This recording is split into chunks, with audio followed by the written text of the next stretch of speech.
civil rights campaigner. In the 1970s, he said this: "I know you cannot live on hope alone, but without it, life is not worth living." And the point is, it doesn't matter how angry people get, it doesn't matter how scared they get.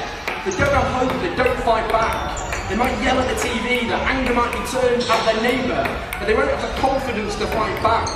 And that's where we come in. We've got to give people hope.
I started going there when I was about 10 years of age, upstairs in the boys' club, and they taught you the values, life's values, and even at the time you didn't think much of them when you were 10, 11, 12.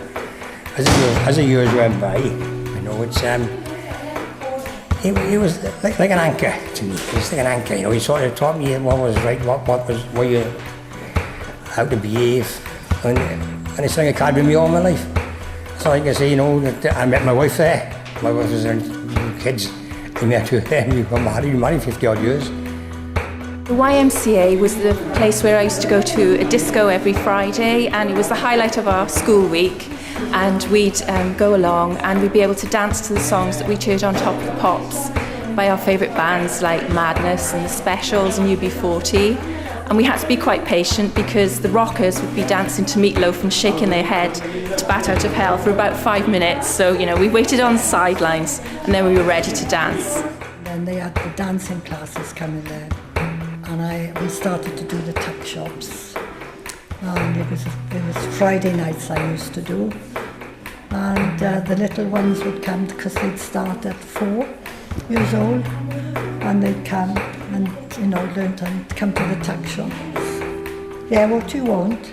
And they'd look at you, as if you're going to bite their heads off, and they'd point to the sweets. I don't know what you want, because I said, I don't know what you're pointing at, so you'll have to tell me, to bring them out and that. And they grew up with me and I grew up with them. And it was brilliant, because by the end, we were all Joe, talking all the time. Brilliant, it was. Really enjoyed it. Those of us who enjoyed the atmosphere and the socialising, we joined the youth choir, the youth orchestra and the youth dramatic society. How we fitted in our homework, I don't know. I don't think we minded. You didn't realise you were learning at the time. It's only in later years, the values that they taught me.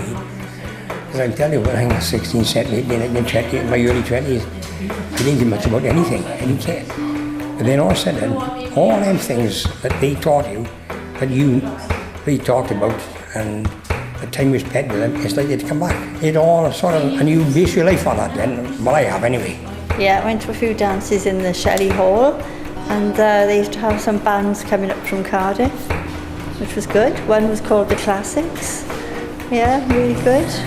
We run the Pontypridd Basketball Club now. We've been one for about 6 years, but it's only now that we've realised there's a connection between the club that used to be and used to run out the YMCA and what we run now. So I feel a sort of definitely a historic connection between what we do now and what used to be. So I feel like we're part of something a little bit bigger. Yeah, it was excitement and fun. Excitement and fun. Well, it taught me self-discipline. It really taught me self-discipline. not only how to look after myself, but how to treat other people. The YMCA, it had values in that way. With the boxing, it taught you that you didn't go around, not to be a bully. I don't know any boys that was with the boxing in the YMCA, they were never bullies. They were all decent people, and they all turned out, every one of them. And we sort of still get together now, in the ones that's left. So it makes a lot of real friends.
We've got to give people hope.